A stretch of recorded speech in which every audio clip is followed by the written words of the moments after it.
Ilang oras bago ang selebrasyon ng Pasko, operasyon sa slaughterhouse ng Mangaldan, Pangasinan extended na. Silipin sa report.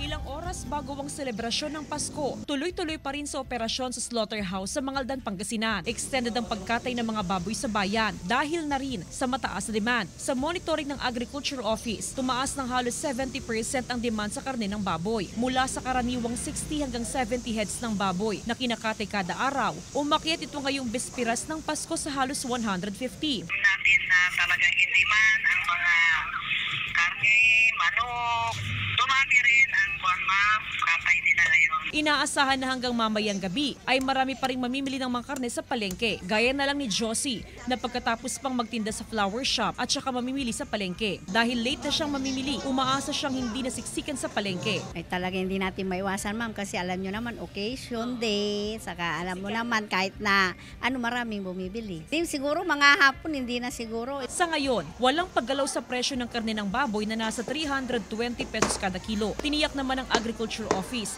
na sapat ang supply ng karne ng baboy hanggang sa pagsalubong sa bagong taon. Kasama si Daryl Peralta, Jasmine Gabriel Galban, One North Central Luzon.